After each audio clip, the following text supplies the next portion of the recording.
Sarah Martinez had always believed that strength came in many forms, but she never imagined it would be tested in the sterile corridors of Walter Reed Medical Center.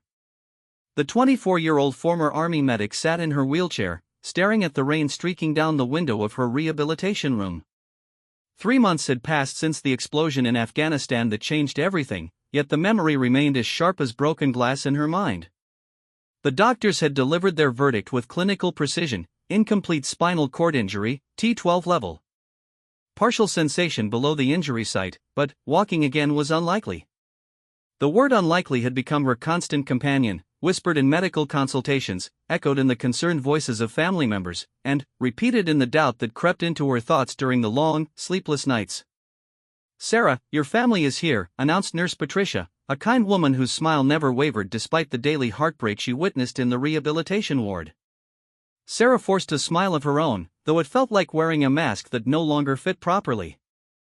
Her mother, Elena, entered first, carrying the familiar burden of worry that had settled permanently in her shoulders since that terrible phone call 3 months ago. Behind her came her father, Miguel, a retired construction foreman whose calloused hands now trembled slightly whenever he looked at his daughter. Her younger brother, Danny, followed, his usual teenage energy subdued in the presence of his sister's altered reality. "Mija, you look better today," Elena said, though her eyes betrayed the lie. Sarah's appearance had improved from the initial weeks of bandages and tubes, but the spark that once defined her seemed dimmed, like a candle struggling against the wind. Sarah nodded, not trusting her voice.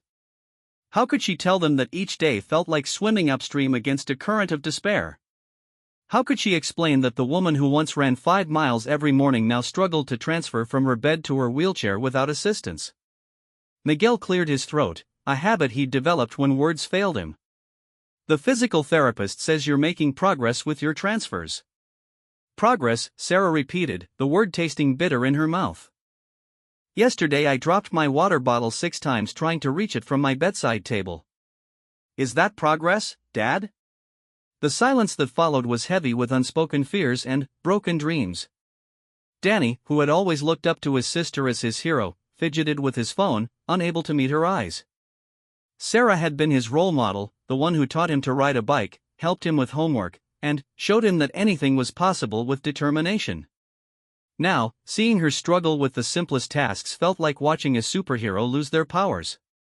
Dr. Peterson, Sarah's primary physician, knocked and entered with Sarah's chart in hand. He was a competent doctor, but Sarah had grown tired of his measured optimism and carefully chosen words that always seemed to dance around the truth she needed to hear. "How are we feeling today, Sarah?" he asked, pulling up a chair beside her wheelchair. "We?" Sarah's voice carried an edge that made her family exchange worried glances.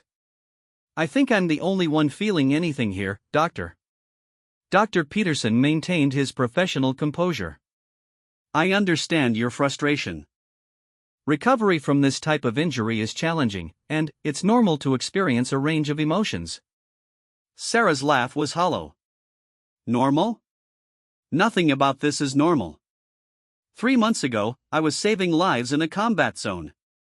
I was somebody who mattered. Now I can't even button my own shirt without it taking 20 minutes. Elena reached for her daughter's hand, but Sarah pulled away. The rejection stung, but Sarah couldn't bear the weight of her mother's hope. Hope felt like a luxury she couldn't afford anymore. "Sarah," Dr. Peterson continued, "your injury is significant, but it's not the end of your story. Many patients with similar injuries go on to live fulfilling lives. There are adaptive sports, career retraining programs, and technological advances that can help you regain independence." "Fulfilling lives," Sarah repeated. "Is that what we're calling it? Learning to live with less and pretending it's enough?" The room fell silent again. Outside, the rain continued its relentless rhythm against the window, matching the steady drip of despair that had been slowly filling Sarah's heart since the accident. Danny finally spoke up, his voice cracking slightly. "Sarah, remember when you taught me to shoot free throws? You said missing shots was just practice for making them. You said giving up was the only real failure." Sarah's eyes filled with tears she'd been holding back for weeks. "That was different, Danny. This isn't about missing shots. This is about not being able to stand at the free throw line. The weight of her words settled over the room like a heavy blanket. Her family had come expecting to offer encouragement, but instead found themselves confronting the depth of Sarah's despair. They had seen her overcome challenges before: the rigorous training to become a medic, the deployment to a war zone, the daily courage required to save lives under fire. But this was different. This felt insurmountable. Miguel stood and walked to the window, his reflection ghost-like in the rain-streaked glass. "When I was building houses, sometimes we'd hit bedrock when digging foundations. The young guys would want to give up, find an easier spot. But bedrock isn't a problem, it's just where the real work begins." "I'm not bedrock, Dad," Sarah said quietly. "I'm broken." "No, Mija," Elena said, her voice stronger than it had been in months. "You're not broken. You're different now, but you're not broken. The daughter who volunteered to serve her country, who ran toward danger while others ran away, who saved 17 soldiers, lives in Afghanistan. That person is still here.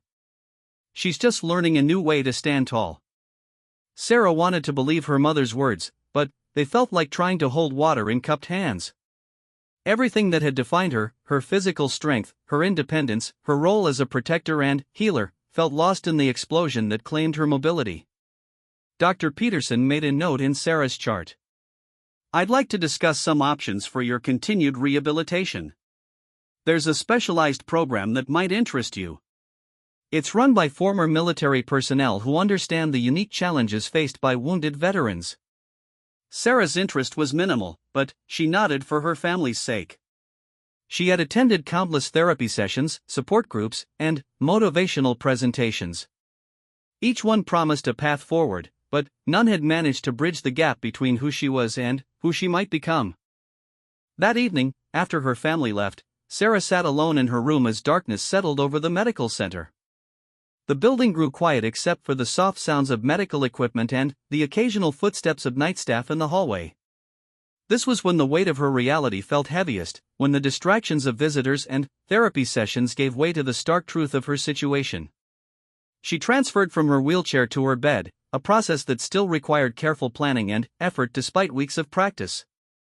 As she settled under the covers, she thought about the letter she had started writing several times but never finished. It was addressed to Lieutenant Monica Chen, her former commanding officer, who had recommended Sarah for a Bronze Star for her actions on the day of the explosion. The recommendation felt like a cruel joke now. How could someone who couldn't navigate a curb without assistance be called a hero? The medal would join the other reminders of her former life: photos from deployment, letters from soldiers whose lives she had saved, commendations from superior officers who praised her courage and dedication. Sarah closed her eyes and allowed herself to remember that day in Afghanistan. Her unit had been providing medical support for a convoy operation when the IED detonated. The explosion had been massive, leaving multiple casualties scattered across the road. Despite the ongoing threat of enemy fire, Sarah had moved from soldier to soldier, providing emergency care under conditions that would have paralyzed most people with fear. She had saved 3 lives that day before the second explosion caught her while she was treating Corporal Jenkins, a 19-year-old from Ohio whose leg had been nearly severed by shrapnel. The blast that ended Sarah's military career had been the one that ultimately saved Jenkins' life, as her body had shielded him from the worst of the debris. The irony wasn't lost on her. She had spent her career healing others, and now she couldn't heal herself. The skills that had made her exceptional as a combat medic, quick thinking, steady hands, the ability to remain calm under pressure, felt useless in her current reality. A soft knock at her door interrupted her thoughts. Expecting to see a nurse with medication, Sarah was surprised when a man in civilian clothes entered. He was tall, with the bearing of someone accustomed to command, though his clothes gave no indication of military service. "Sergeant Martinez? I'm Commander Rick Harrison, retired Navy SEAL. I apologize for the late hour, but I was hoping we could talk." Sarah studied the man before her. There was something in his eyes that looked familiar, not in terms of recognition, but in the way they held both strength and understanding. She had seen that look before in the eyes of soldiers who had faced their own battles and emerged changed but not defeated. "I'm not really interested in another pep talk, Commander. the motivational speakers have worn out their welcome. Commander Harrison pulled up the chair that Dr. Peterson had vacated hours earlier. I'm not here to give you a pep talk, Sergeant. I'm here because I think you might be interested in something different. Something that doesn't involve pretending your situation is anything other than exactly what it is. His directness caught Sarah off guard. Most visitors, even well-meaning ones, seemed to dance around the reality of her condition, offering platitudes about overcoming obstacles and finding new purposes. This man's approach was refreshingly honest. What did you have in mind? Sarah asked, curious despite herself. There's a program I run for wounded veterans. It's not therapy, and it's not rehabilitation in the traditional sense. It's about rediscovering what it means to be a warrior when the battlefield changes. Sarah raised an eyebrow. That sounds like a pep talk with different words, Commander. Harrison smiled, and Sarah noticed it reached his eyes in a way that suggested genuine understanding rather than professional courtesy. Fair enough. Let me be more specific. In 6 weeks, I'm taking a group of wounded veterans on a survival training exercise. It's designed to push you beyond what you think you're capable of in your current condition. Most people would call it impossible for someone in a wheelchair. Most people would be right, Sarah replied, though something in his words had sparked a flicker of interest she hadn't felt in months. Maybe. Or maybe most people don't understand what a warrior really is. Harrison leaned forward slightly. I've read your file, Sergeant. I know what you did in Afghanistan. I know about the lives you saved and the courage you showed under fire. That person didn't disappear in the explosion. She's still here, just learning to fight a different kind of battle. Sarah felt a familiar tightness in her chest, the same feeling she'd experienced before every mission in Afghanistan, a mixture of fear and anticipation that signaled something significant was about to happen.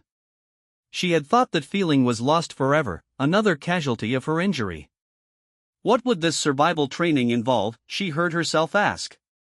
Navigation, shelter building, emergency medical care, tactical planning, and marksmanship.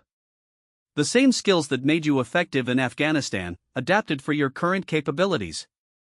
The mention of marksmanship made Sarah's pulse quicken slightly. She had been an excellent marksman before her injury, but the idea of handling a weapon again felt both thrilling and terrifying. Her hands, which had once been steady under the most extreme pressure, now sometimes shook when she was tired or stressed. I don't think I can do this, Commander. I'm not the person I used to be. Harrison stood, preparing to leave. You're right, Sergeant. You're not the person you used to be.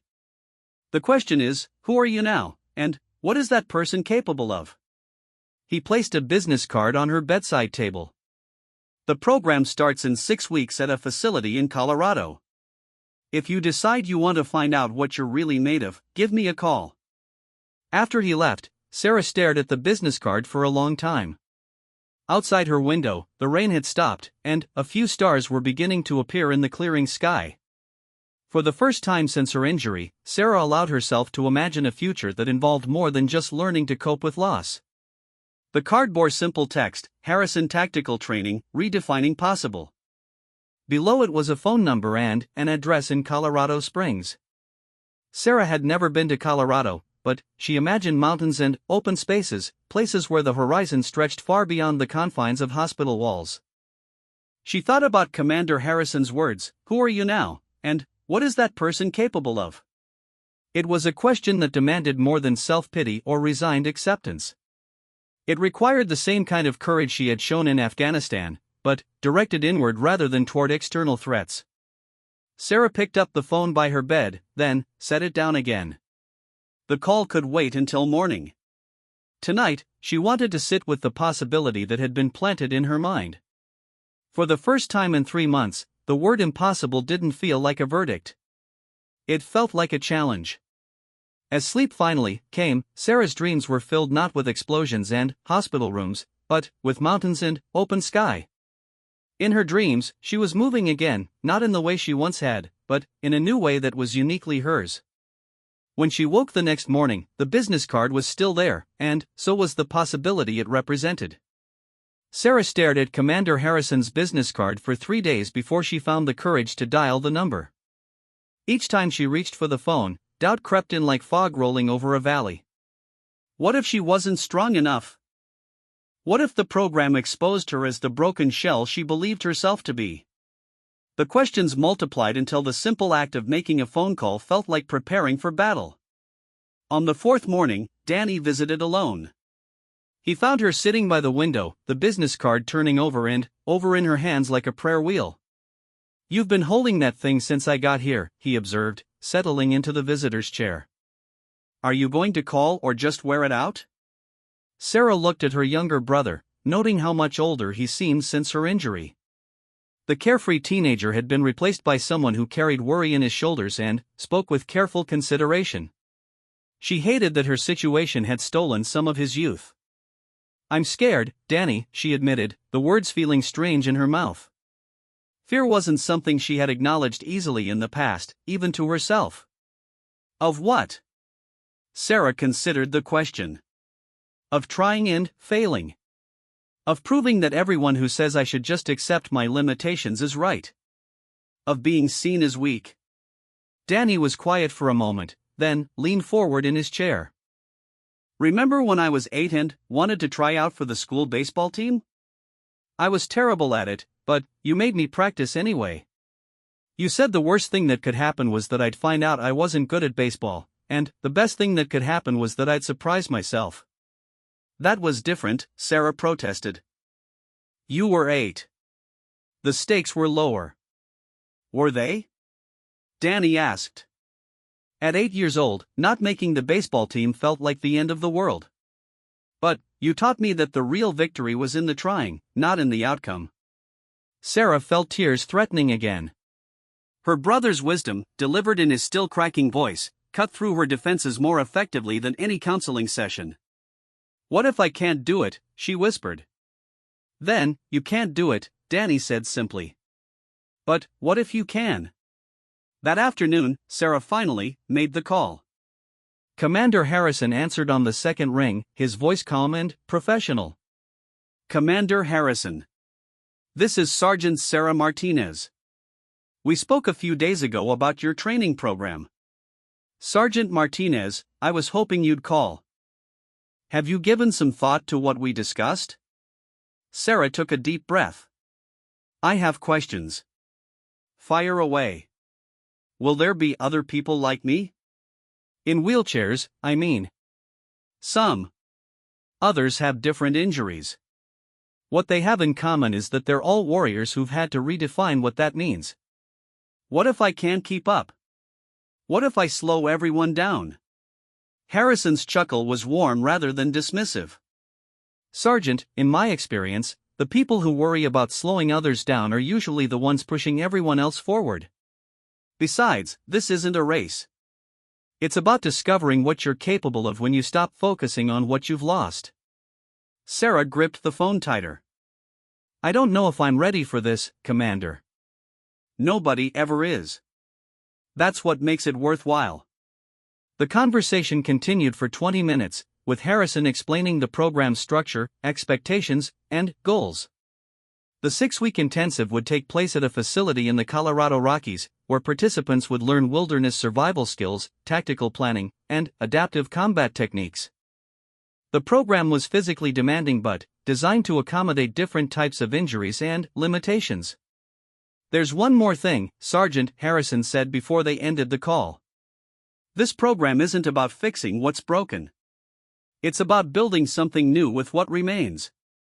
If you're looking for someone to tell you that you'll go back to being exactly who you were before, I'm not that person. But if you want to discover who you might become, then we should talk more. After hanging up, Sarah sat in the quiet of her room, processing what she had committed to. The program would begin in 5 weeks, giving her time to improve her physical conditioning and prepare mentally for the challenge. For the first time since her injury, she had a goal that extended beyond simply learning to navigate daily life from a wheelchair. Dr. Peterson was cautiously supportive when Sarah informed him of her plans. He adjusted her therapy schedule to include more intensive upper body strengthening and wheelchair mobility training. The physical therapists, initially skeptical, gradually became enthusiastic as they saw Sarah's motivation return. "I haven't seen you this focused since you arrived," noted Maria, her primary physical therapist, as Sarah completed her third set of challenging transfers. "Whatever this program is about, it's already helping." Sarah's family had mixed reactions. Elena was worried about the physical demands and the remote location. Miguel, true to his nature, was practical in his concerns about logistics and medical support. Danny, however, was unequivocally supportive. "This is the first time you've sounded like yourself since you've been back," he told her. "Whatever happens in Colorado, at least you'll be moving forward instead of standing still." The weeks of preparation passed quickly. Sarah threw herself into conditioning with an intensity that reminded everyone of her pre-injury dedication to fitness. She worked with occupational therapists to improve her wheelchair techniques, practiced transfers until they became second nature, and spent hours in the physical therapy gym building the upper body strength that would serve as her foundation. Commander Harrison called weekly to check on her progress and answer questions. These conversations became something Sarah looked forward to, not because they were encouraging in the traditional sense, but because Harrison treated her like a warrior preparing for a mission rather than a patient recovering from trauma. "How's your marksmanship training going?" he asked during one call. "I haven't started yet," Sarah admitted. "I'm not sure I'm ready to handle weapons again." "Why not?" The question was simple, but it forced Sarah to examine her reluctance. "My hands shake sometimes when I'm tired or stressed. I don't trust my fine motor control like I used to." "Understood. But you won't know what you're capable of until you try. I've arranged for you to work with Master Sergeant Williams at the range on base. He's adapted marksmanship training for wounded veterans before." The first time Sarah rolled onto the firing range, the familiar smell of gun oil and powder brought back a flood of memories from her military training. Master Sergeant Williams was a patient instructor who understood that her challenges weren't just physical but psychological. "The key," he explained, "is adapting your technique to work with your current capabilities rather than against them." Different doesn't mean inferior. Over several sessions, Sarah learned modified shooting positions that accounted for her seated position and worked to rebuild her confidence with various weapons. Her accuracy wasn't what it had been before her injury, but it was better than she had dared hope. "Muscle memory is a powerful thing," Williams observed as Sarah completed a challenging target sequence. "Your brain remembers how to do this, even if the execution is different now." As departure day approached, Sarah's nervousness increased. She had shared her preparations with her family, but she hadn't fully described the scope of what she was attempting. The program materials described challenging terrain, unpredictable weather, and scenarios designed to push participants beyond their comfort zones. 2 nights before leaving, Elena sat with her daughter in the rehabilitation center's common area.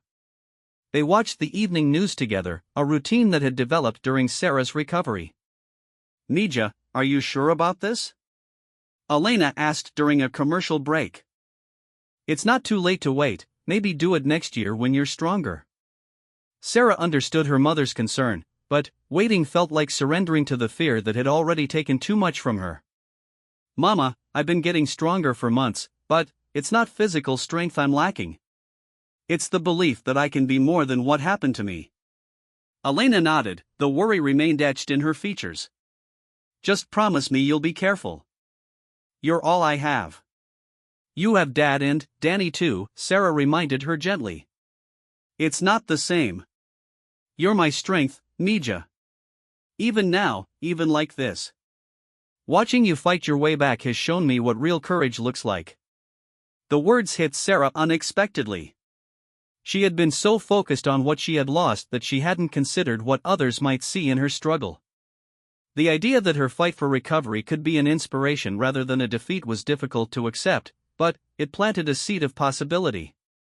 On her final night at Walter Reed, Sarah packed her gear with methodical precision. The specialized equipment provided by Harrison's program included an all-terrain wheelchair designed for wilderness use, adapted camping gear, and clothing suitable for Colorado's mountain climate. Dr. Peterson stopped by to provide final medical clearances and emergency contact information. "I want you to know, Sergeant, that regardless of what happens in Colorado, you've already achieved more than most people thought possible. Your progress here has been remarkable. Thank you, Doctor, but I feel like I'm just getting started. That night, Sarah didn't sleep well, but it wasn't due to the usual anxiety that had plagued her nights. Instead, it was the restless energy of anticipation, the same feeling she had experienced before deployments. Her body recognized the signs of preparation for something significant. Danny arrived early the next morning to see her off. The airport transportation had arrived, and Sarah's specialized equipment was being loaded into an adapted vehicle. "I'm proud of you," he said simply, hugging her tightly. "Not because you're doing this program, but because you decided to try." That's the sister I remember. The flight to Colorado Springs was smooth, but Sarah's mind raced throughout the journey. She reviewed the program materials again, studied maps of the training area, and mentally prepared herself for meeting the other participants. Commander Harrison had mentioned that the group would be diverse in terms of injuries and military backgrounds, but she wondered how she would fit into the dynamic. Colorado Springs Airport was bustling with activity, and Sarah felt momentarily overwhelmed by the chaos after months in the controlled environment of the medical center. She navigated through the crowds, her all-terrain wheelchair handling the busy terminal more easily than her standard hospital chair would have. Commander Harrison met her at baggage claim, dressed in civilian outdoor gear that spoke of serious mountain experience. With him was a woman Sarah didn't recognize, also in a wheelchair, with the bearing of someone accustomed to command. "Sergeant Martinez, welcome to Colorado," Harrison said, extending his hand. "This is Captain Jessica Chen, Marine Corps, retired. She'll be your partner for the initial phase of training." Captain Chen's grip was firm, her eyes direct and assessing. "Good to meet you, Martinez. How was the flight?" "Nerve-wracking," Sarah admitted honestly. Chen smiled, the expression transforming her serious features. "Good. If you weren't nervous, I'd be worried about your judgment." The drive to the training facility took them through increasingly remote terrain, winding mountain roads that offered spectacular views of the Colorado Rockies. Sarah found herself pressed against the window, taking in landscape that seemed impossibly vast after months of hospital walls. "First time in Colorado?" Chen asked from beside her. "First time anywhere like this. I grew up in South Texas. Different kind of wide open spaces. Wait until you see the facility. It's unlike anything you've experienced." The Harrison Tactical Training Facility occupied several hundred acres in a valley surrounded by peaks that seemed to touch the sky. The main buildings were rustic but modern, designed to blend with the natural environment while providing necessary amenities. Sarah could see obstacle courses, training areas, and what appeared to be a firing range in the distance.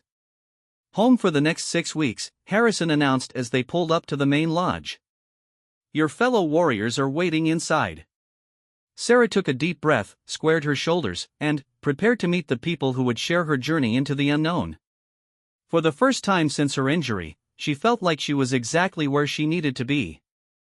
The main lodge of Harrison Tactical Training buzzed with nervous energy as 8 wounded veterans gathered for their first group meeting. Sarah wheeled herself through the entrance, taking in the rustic interior decorated with military memorabilia and photographs of previous program graduates. The faces in those photos showed a transformation she couldn't quite identify, something beyond physical healing, a rekindled spark that seemed to shine from within. Commander Harrison stood at the front of the room beside a large tactical map of the surrounding mountains. The other participants were seated in a rough semicircle, each dealing with their own visible and invisible wounds.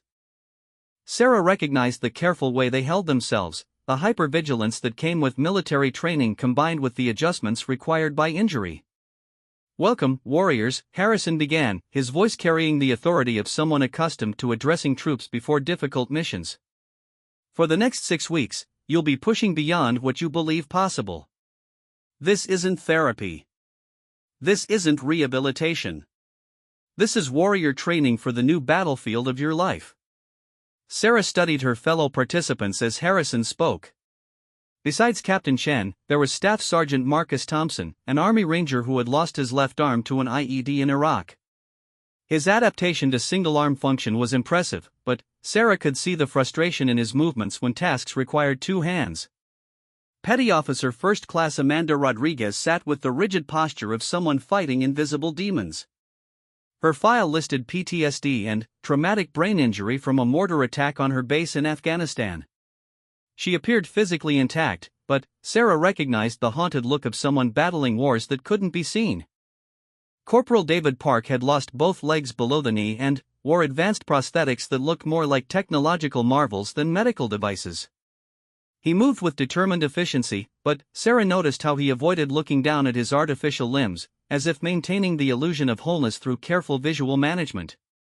The group also included Technical Sergeant Lisa Wang, an Air Force medic like Sarah who dealt with severe burn scars covering 30% of her body. She wore long sleeves despite the warm lodge interior, and Sarah understood the desire to hide evidence of trauma from curious eyes. Sergeant First Class Robert Mitchell was the oldest member of their group at 35, a Green Beret who used a cane and moved with the careful gait of someone managing chronic pain from multiple injuries. His eyes held the deep weariness of too many deployments and too many losses. Finally, there was Lance Corporal Tyler Brooks, the youngest at 22, who had suffered a traumatic brain injury that affected his speech and coordination. He worked hard to form words clearly, the effort visible in his concentration during conversations. Each of you has faced what others would consider impossible circumstances, Harrison continued. You've survived combat, injuries that would break most people, and the challenge of rebuilding your identity after trauma. What we're going to do here is harness that survival instinct and direct it toward creating something new. Captain Shen, who Sarah learned had been through the program 2 years earlier and now served as an instructor, stood to address the group. The next 6 weeks will challenge everything you think you know about your limitations. You'll discover capabilities you didn't know you possessed and strengths you thought were lost forever. The first week was dedicated to assessment and team building. Each morning began at dawn with adapted physical training designed to push everyone regardless of their specific injuries. Sarah discovered muscles she had forgotten existed as she propelled her all-terrain wheelchair through obstacle courses that seemed designed by someone with a sadistic sense of humor. The chair doesn't define your mobility, Chen explained during a particularly challenging navigation exercise. It's a tool, like any other piece of military equipment. Master the tool, and you master the terrain. The wheelchair obstacle course required Sarah to navigate steep inclines, rocky terrain, and narrow passages that seemed impossible at first attempt. Her shoulders burned with effort, and her hands developed new calluses from gripping the specialized wheels. But, with each successful completion, her confidence grew incrementally. Staff Sergeant Thompson struggled with rope climbing until instructors showed him how to use his legs and core strength to compensate for his missing arm.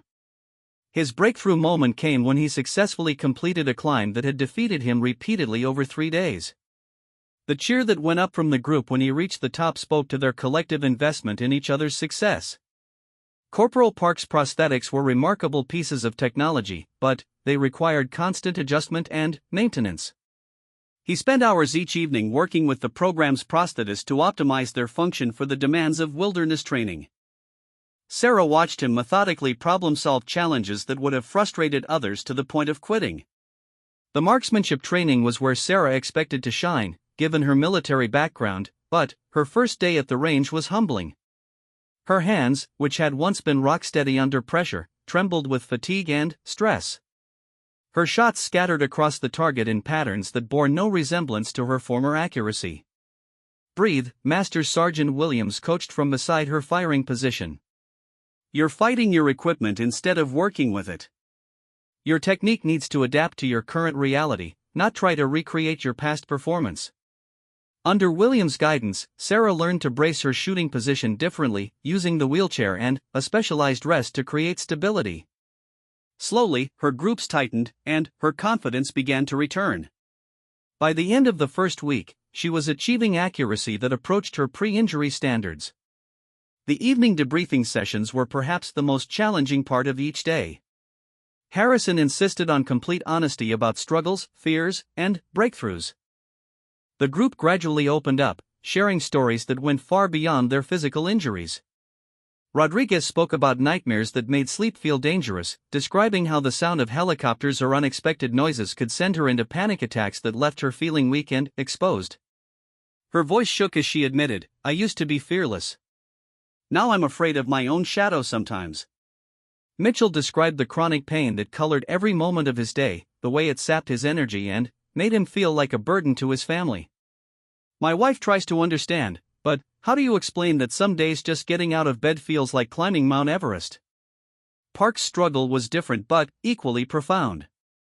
"People see the prosthetics and think technology has solved my problem.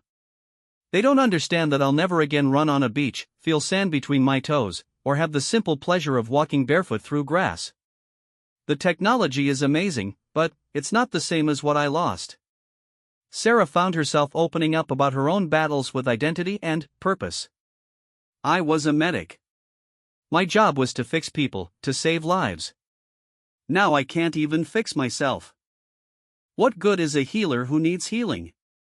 It was during the second week that Harrison introduced the concept that would become central to Sarah's transformation. The group was gathered around a campfire after a particularly challenging day of wilderness navigation training when he brought out a collection of military weapons. "Tonight, we're going to talk about tools and identity," Harrison announced, placing an M4 carbine across his knees. "Each of you had a relationship with your weapon in the military. It was an extension of yourself, a tool that defined your capability and your role. Tonight, you're going to reclaim that relationship." Sarah felt her heart rate increase as Harrison approached her with a modified M4. The weapon had been adapted with specialized grips and a custom mounting system designed to interface with her wheelchair. It was beautiful and terrifying at the same time. "Sergeant Martinez," Harrison said formally, "I place this weapon in your hands not as a symbol of destruction, but as a tool of protection and precision. You are not broken. You are not helpless. You are a warrior learning to fight a new kind of battle." The weight of the rifle in her hands felt like coming home after a long journey. Her muscle memory engaged automatically, checking the weapon's condition, testing its balance, feeling for the familiar controls that connected soldier to tool. But this was different. The mounting system allowed her to achieve stability and accuracy she hadn't thought possible from her wheelchair. As each member of the group received their adapted weapon, something shifted in the group dynamic. These weren't patients receiving medical equipment, they were warriors reclaiming their tools and their identity. The firearms had been modified to work with each person's specific injuries, but they remained capable, professional-grade weapons. The next morning's live-fire exercise was a revelation for Sarah. Using the specialized mounting system, she achieved accuracy that exceeded her expectations and approached her pre-injury performance. The familiar crack of rounds downrange, the smell of gunpowder, and the satisfaction of tight shot groups awakened something in her that had been dormant since Afghanistan. "Outstanding shooting, Sergeant," Williams observed as Sarah completed a challenging precision course. "Your fundamentals are solid, and you've adapted to your equipment beautifully." But it wasn't just about accuracy. The act of successfully employing a precision weapon from her wheelchair had shattered a mental barrier Sarah hadn't fully recognized. If she could master this challenging skill, what else might be possible? The program's third week introduced tactical scenarios that combined all the skills they had been developing. Teams of 2 or 3 participants were given complex problems to solve using navigation, marksmanship, medical skills, and strategic thinking. The scenarios were designed to simulate real-world challenges while accounting for each person's capabilities and limitations. Sarah found herself paired with Corporal Park for a scenario involving navigation to a remote location, establishment of an observation post, and coordination of a simulated rescue operation. The mission required them to work together seamlessly, combining her medical and tactical skills with his technical expertise and prosthetic mobility. The terrain was brutal, rocky, steep, and unforgiving. Sarah's all-terrain wheelchair was pushed to its limits as they climbed trails that seemed designed more for mountain goats than humans. Park's prosthetics required constant adjustment, but his determination never wavered. "How are you holding up?" Sarah asked during a brief rest on a narrow ledge that offered spectacular views of the valley below. "Better than I expected," Park replied, adjusting the fit of his left prosthetic. 6 months ago, I couldn't walk to the mailbox without exhaustion. Now I'm climbing mountains. What changed? Park considered the question as he gazed out at the surrounding peaks. I stopped trying to be the person I was before and started figuring out who I could become. The legs I lost were strong, but they weren't everything I was. Their mission was successful, but, more importantly, Sarah realized she had spent 8 hours in the backcountry without once thinking about her limitations. She had focused entirely on the objective, working with her equipment and her partner to overcome challenges that would have seemed impossible from a hospital bed. That evening, as the group debriefed their various scenarios, Sarah noticed a change in the way they spoke about themselves. The language of limitation and loss was being gradually replaced by discussions of capability and adaptation. They were beginning to see themselves as warriors again, different from what they had been before, but no less formidable. Today proved something important. Harrison addressed the group as they sat around the campfire. You are not diminished by your injuries. You are refined by them. The person who can overcome what you've overcome and still push forward is stronger than the person who never faced that challenge. Rodriguez, who had struggled with panic attacks throughout the first 2 weeks, had successfully completed a complex communication scenario despite equipment failures and time pressure that should have triggered her PTSD symptoms. I felt like myself again today, she said quietly. Not the broken version, but the real me.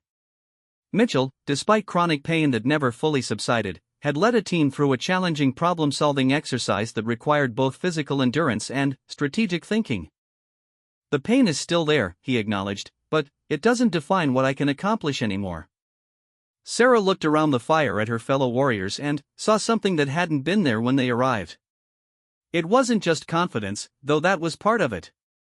It was a recognition of their own resilience, an understanding that they possessed capabilities that went far beyond what their injuries might suggest. As the third week concluded, Sarah realized that Commander Harrison's promise was being fulfilled. She wasn't being fixed or returned to her previous state. She was being transformed into something new, something that incorporated both her loss and her strength into an identity that was uniquely hers. The weapon that had been placed in her hands was more than a tool of precision and protection. It was a symbol of trust in her capability, trust in her judgment, and trust in her future as a warrior who happened to use a wheelchair rather than a broken person who happened to have military training. For the first time since her injury, Sarah began to believe that her story was not ending but transitioning to a new chapter that might be even more meaningful than what had come before. The fourth week of training brought with it a challenge that would test everything Sarah and her fellow warriors had learned about themselves and their capabilities. Commander Harrison announced the final phase of their program, a 5-day survival exercise in the backcountry of the Colorado Rockies, where they would be completely self-sufficient and required to navigate, survive, and complete objectives using only their skills and adapted equipment. This is not a simulation, Harrison emphasized as the group gathered around detailed topographical maps of their operational area. You'll be dealing with real altitude, real weather, real consequences for poor decisions. The only way you leave that mountain is by completing the mission or by emergency evacuation. Sarah studied the terrain they would be crossing, her medic training automatically cataloging potential hazards and medical challenges. The route covered nearly 30 miles of wilderness, including elevations above 10,000 feet, stream crossings, and exposure to weather that could change from sunny to life-threatening within hours. Each participant would carry specialized survival gear adapted for their specific needs, along with emergency communication equipment and medical supplies. Sarah's load included her all-terrain wheelchair's winter configuration, cold-weather gear designed for wheelchair users, and a compact medical kit that would allow her to provide trauma care in field conditions. The night before departure, Sarah called her family from the lodge's communications center. The conversation felt different from their previous talks during her hospitalization. There was an energy in her voice that hadn't been there for months. "Mija, you sound like yourself again," Elena observed with tears in her voice. "Are you safe where you are?" "I'm safer than I've been in a long time, Mama." "Not physically, tomorrow is going to be dangerous. But I feel like I know who I am again." Danny's excitement was infectious when he got on the phone. "Sarah, you have to tell me everything when you get back." Dad's been watching videos about mountain survival, and he says what you're doing is incredible. Tell Dad I'm using everything he taught me about being prepared and thinking ahead. And tell him I understand now what he meant about bedrock being where the real work begins." Miguel's voice was gruff with emotion when he took the phone. "Mija, I'm proud of you. Not because you're climbing mountains, but because you refuse to give up. Come home safe, but come home knowing what you're worth."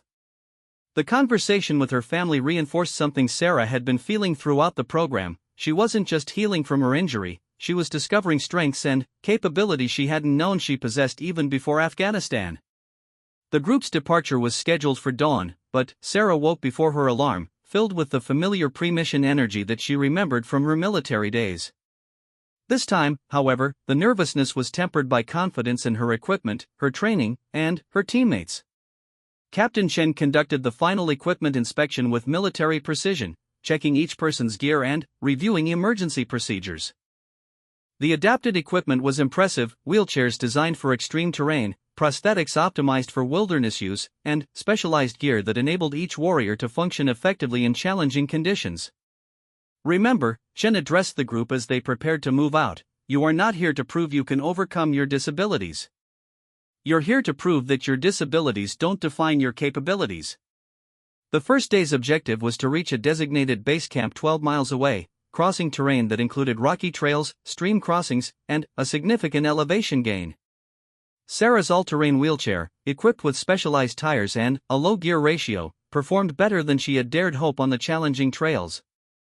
Staff Sergeant Thompson, paired with Sarah for the navigation exercise, proved to be an excellent teammate despite the coordination required to manage tasks that normally demanded two hands. His map reading skills were exceptional, and his positive attitude helped Sarah push through moments when the physical demands threatened to overwhelm her. "You know what I realized yesterday?" Thompson said during a water break on a particularly steep section of trail. "I spent so much time focusing on what I couldn't do with one arm that I never explored what I might do better than before. My balance has actually improved because I'm more conscious of how I move." Sarah understood exactly what he meant. Her wheelchair forced her to approach obstacles differently, often finding routes and techniques that were more efficient than traditional methods. She was developing a different kind of tactical thinking, one that automatically accounted for adaptive approaches to problems. The stream crossing presented their first major challenge. The water was cold, fast-moving, and deep enough to pose a serious risk if anyone lost their footing. Traditional crossing techniques wouldn't work for wheelchair users or those with prosthetics that couldn't get wet. Working together, the group developed an innovative solution. Using rope and mechanical advantage systems they had learned during training, they created a zipline that allowed Sarah to traverse the stream while keeping her wheelchair and equipment dry. It took longer than a conventional crossing, but it was safer and more reliable. "Adapt and overcome," Thompson observed with satisfaction as they completed the crossing. "We're not just surviving out here, we're excelling." The first night in the backcountry was Sarah's first time camping since her injury. The specialized equipment worked flawlessly, her sleeping system kept her warm and comfortable despite the altitude and dropping temperatures. But, more importantly, she felt connected to the wilderness in a way that reminded her why she had always loved the outdoors. Lying in her sleeping bag under a canopy of stars more brilliant than any she had seen from a hospital window, Sarah reflected on the journey that had brought her to this mountain. 6 months ago, she couldn't transfer from her bed to her wheelchair without assistance. Tonight, she was sleeping in the Colorado wilderness after completing a challenging day of mountain navigation. The second day brought weather that tested everyone's resolve. A late spring storm moved through the area, bringing snow, wind, and visibility that dropped to mere yards. Navigation became a matter of dead reckoning and compass work, skills that required absolute precision when mistakes could lead to serious danger. Sarah found herself taking point on navigation, her medic training having included extensive work with maps and compass in adverse conditions. The responsibility felt natural, and she realized that leadership wasn't diminished by physical limitations, it was defined by competence, judgment, and the ability to make good decisions under pressure. "Martinez, you're reading this terrain like a book," observed Petty Officer Rodriguez, who was struggling with the psychological stress of limited visibility and the vulnerability it created. How do you stay so calm? Training, Sarah replied, but, as she said it, she realized there was more to it. And accepting that I can handle whatever comes up. 6 months ago, I thought I couldn't handle anything. Now I know that's not true. The storm passed by evening, revealing a landscape transformed by fresh snow. The group made camp in a protected valley, and, for the first time in days, they could build a substantial fire. The warmth and light created a circle of comfort in the vast wilderness, and the group found themselves sharing stories that went deeper than their previous conversations. Corporal Park spoke about his dreams since losing his legs, how they had evolved from nightmares about the explosion to dreams where he was running again, but running differently, with a strength and purpose he hadn't possessed before his injury. Lance Corporal Brooks, whose speech had been affected by his brain injury, shared his frustration with being treated as less intelligent because his words came slowly. "People think slow speech means slow thinking," he said carefully. "But my mind works just different now. Sometimes better, because I have to think before I speak." Sergeant First Class Mitchell talked about his family's struggle to understand his invisible injuries, the way chronic pain and PTSD affected every interaction even when he tried to hide it. "My kids don't understand why Daddy can't play like he used to. But maybe I can teach them something about persistence instead." Technical Sergeant Wine, who rarely spoke about her burn injuries, described the long process of accepting her changed appearance and learning to see herself as beautiful again. "The scars tell a story," she said, pulling back her sleeves to reveal the damaged skin she usually kept hidden. "They're not pretty, but they're proof I survived something that should have killed me." Sarah realized that each of her teammates had undergone a transformation similar to her own, not a return to their previous selves, but an evolution into something new and potentially stronger. They were all learning to integrate their injuries into their identity rather than being defined by them. The third day presented their most challenging objective, reaching a summit at 11,500 feet elevation where they would establish an observation post and coordinate with aircraft overhead. The route required technical climbing skills and equipment that pushed everyone's adaptive techniques to their limits. Sarah's ascent was the most difficult thing she had attempted since her injury. The specialized climbing equipment allowed her to ascend the rock face using primarily her upper body strength, but it required techniques she had never used before and a level of trust in her equipment that felt like a leap of faith. Halfway up the climb, Sarah's arms began to shake with fatigue, and doubt crept into her mind. This was exactly the kind of situation that had led to her initial despair, a challenge that seemed to exceed her capabilities, proof that some things were simply beyond her reach now. "Martinez!" Thompson called from below, his voice carrying clearly in the thin air. "You've got this. Trust your training and trust your gear." Above her, Wine was providing encouragement and technical guidance from her position on the route. Below, the entire group was offering support and advice. Sarah realized that she wasn't climbing alone, she was part of a team that was invested in her success. Drawing on reserves of strength she didn't know she possessed, Sarah completed the technical sections and reached the summit. The view from 11,500 feet was spectacular, but more important was the feeling of accomplishment that came from achieving something she had thought impossible. The observation post exercise required the group to work as a coordinated team, using radios to guide an aircraft to their position and provide reconnaissance information about the surrounding terrain. Sarah found herself naturally filling a leadership role, coordinating communications and ensuring that all team members could contribute their specialized skills to the mission. When the aircraft made its verification pass and confirmed their successful completion of the exercise, the cheer that went up from the group echoed across the mountainside. They had accomplished something remarkable, not despite their injuries, but by incorporating their limitations into a new kind of strength. The descent and final 2 days of the survival exercise passed in a blur of successful navigation, team problem-solving, and growing confidence. Each challenge they overcame reinforced the lesson that adaptation and determination could overcome seemingly insurmountable obstacles. On their final morning in the wilderness, as they broke camp for the last time, Sarah took a moment to appreciate how far she had traveled, not just geographically, but personally. The woman who had entered this program 6 weeks ago would not have recognized the person she had become. The return to the training facility felt like returning to civilization from another world. Hot showers, comfortable beds, and regular meals were luxuries they had learned not to take for granted. But, more importantly, they returned as a transformed group of individuals who had redefined what was possible. During the final graduation ceremony, Commander Harrison presented each participant with their adapted weapon as a permanent gift, along with a certificate recognizing their completion of what he called the most challenging survival training program in the United States. "These weapons are yours to keep," Harrison announced, not as trophies, but as reminders. When someone tells you something is impossible, remember what you accomplished on this mountain. When you face challenges that seem insurmountable, remember that you have already overcome what most people would consider impossible.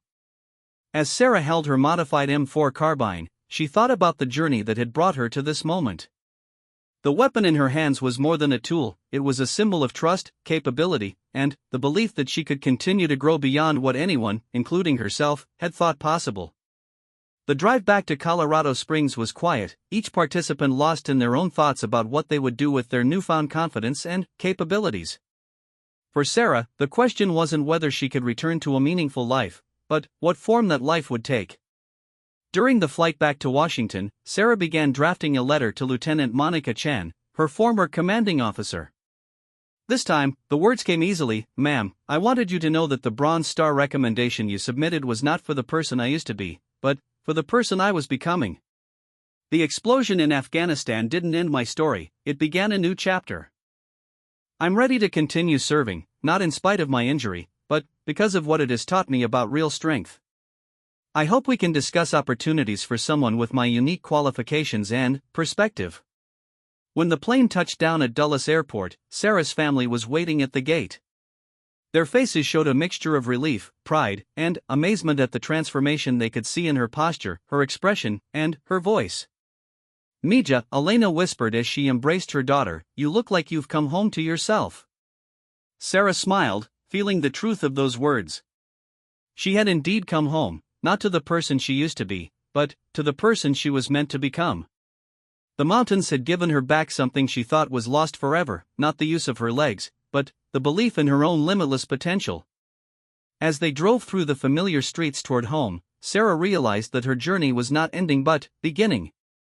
She had learned to climb mountains from a wheelchair, to lead teams through impossible challenges, and to see her injury not as a limitation but as a unique qualification for helping others discover their own hidden strengths. The weapon Commander Harrison had placed in her hands had been more than a tool of precision and protection, it had been a key that unlocked a future she was only beginning to imagine. Whatever challenges lay ahead, Sarah knew she was ready to face them not as a victim of circumstance, but as a warrior who had learned that true strength comes not from what we can do in spite of our limitations, but from what we can accomplish because of how those limitations have refined us. The word hopeless no longer applied to Sarah Martinez. She had discovered that hope, like strength, could be redefined and that sometimes the most powerful transformations come not from overcoming our obstacles, but from learning to dance with them.